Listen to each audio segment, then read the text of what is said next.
The entertainment world is reeling today as we remember a beloved face. The Bachelorette star Konrad Bien-Stephen has passed away at the age of 35, leaving fans and friends in total shock. His ex-girlfriend, singer Thelma Plum, has finally broken her silence, sharing a heart-wrenching tribute to the man she once loved, declaring that nothing will ever be the same again. It is a devastating loss for all who knew him and followed his journey on screen. Looking for a fast-charging, ultra-responsive stylus for your iPad? Meet the 2X Fast Charge Active Stylus Pen, designed for 2018 to 2025 Apple iPads. Take your creativity and productivity to the next level. Click the link in the video description to shop now on Amazon. Turning our attention to the reality TV landscape, we are diving deep into the messy aftermath of the show that never aired. Doug Mason, the man rumored to have won the heart of Taylor Frankie Paul on her highly controversial season of The Bachelorette, is speaking out for the first time. He claims he felt targeted during production, especially as he was constantly compared to Taylor's ex, Dakota Mortensen. This is a story of rumors, reality, and what really went down behind the scenes. The drama has officially hit a breaking point that even the network couldn't ignore.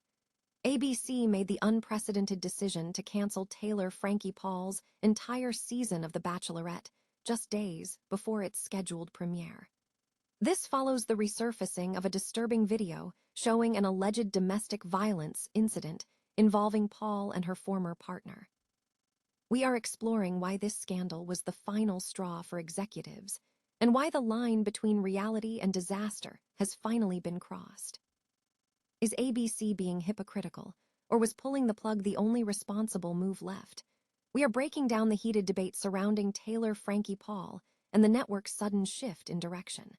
From the backlash against the casting choice to the calls for castmates like Jesse Draper to take the lead instead, the conversation is far from over. Make sure to hit that like button, subscribe to the channel, and ring the bell so you never miss another update. Imagine capturing the hearts of millions on reality television, only to have your own story end in the quietest, most heartbreaking way possible.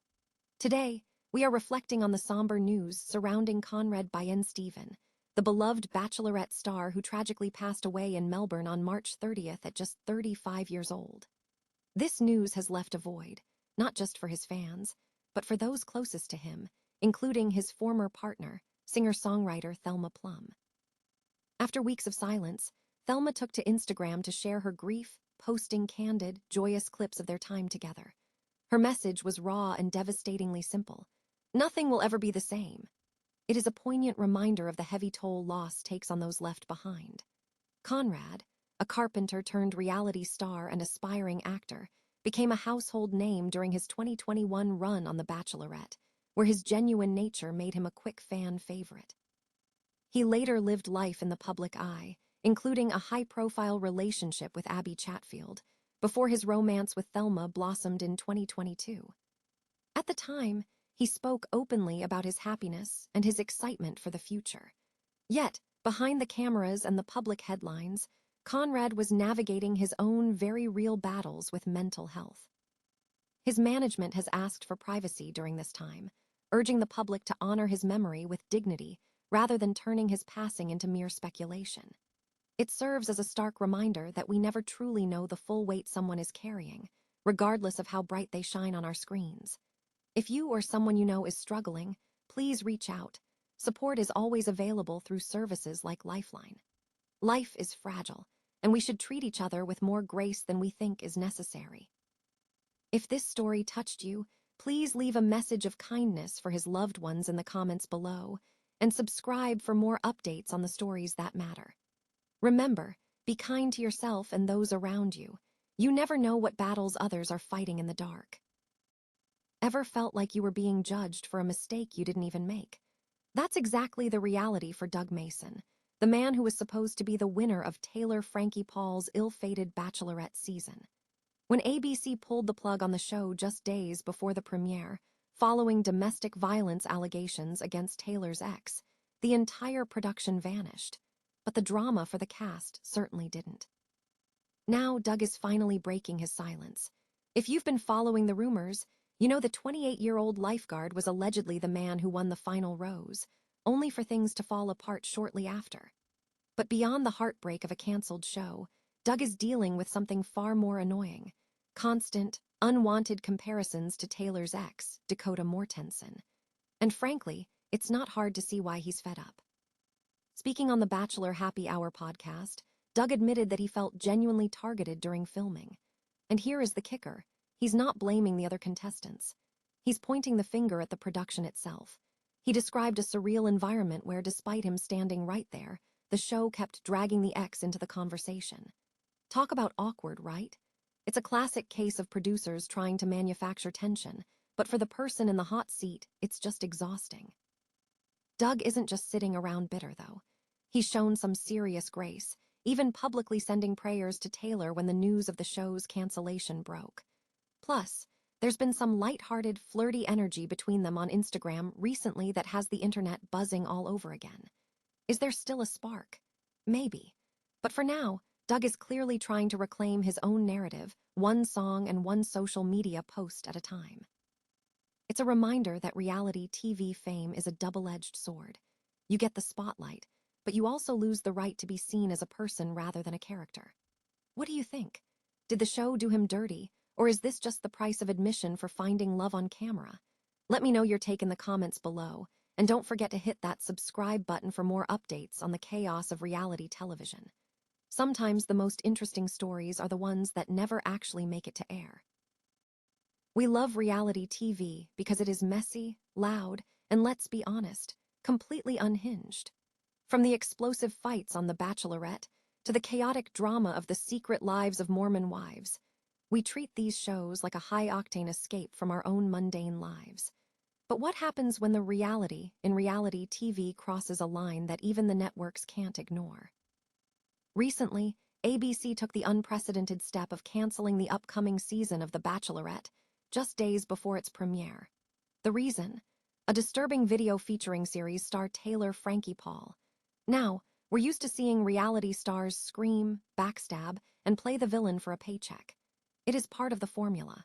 We have been conditioned to see these people as characters in a game, not as humans with real-world consequences.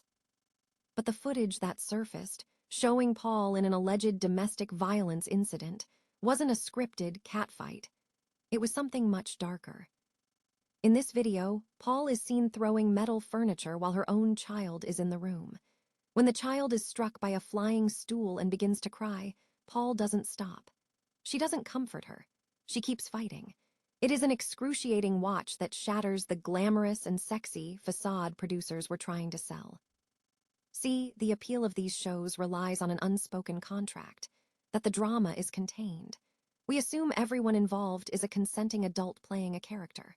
But Paul's video stripped away that veil, dragging real-world trauma into the spotlight. It served as a brutal reminder that when you prioritize good TV over human decency, the collateral damage is often the people who never signed up to be on camera. By canceling the show, ABC is essentially admitting that they can no longer pretend the glitter hides the cracks. It is a rare moment of accountability in an industry that usually profits from burning it all down for views. What do you think? Is it finally time for networks to stop casting people who bring real-world toxicity into our living rooms, or is the audience just as guilty for demanding more chaos? Let me know your thoughts in the comments below. Hit that subscribe button for more deep dives into the stories behind the headlines, and remember, not everything you see on screen is just a show. Sometimes the drama is real, and the consequences are permanent. Ever feel like a TV network is playing a game of chicken with its own reputation? That is exactly what is happening with ABC and Taylor Frankie Paul. Days before the premiere of her season of The Bachelorette, the network slammed on the brakes. But here is the kicker: this wasn't a surprise reveal. It was a massive, calculated gamble that suddenly stopped looking profitable. Let's be real for a second. Paul isn't some unknown quantity. She's the face of The Secret Lives of Mormon Wives, and her legal history regarding domestic violence was public record long before ABC offered her that rose. When they cast her, they knew exactly what they were getting into. They even went outside their usual franchise bubble to secure her, proving this was a deliberate choice, not an oversight.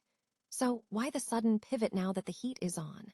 If you think this is a moral awakening by the network, I have a bridge to sell you.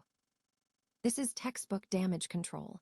ABC was more than happy to lean into the controversy when it drove clicks and hype, but the moment the public backlash actually started to sting, they tucked tail and ran. It's an incredibly cowardly move that shifts all the weight onto Paul while the executives quietly slip into the shadows. We shouldn't let them off the hook that easily. Look, Paul's past actions are serious, and the outrage is justified. But by pulling the plug entirely, ABC missed a real chance to actually have a conversation about these issues rather than just burying them. They wanted the buzz of a scandalous lead until the scandal became inconvenient.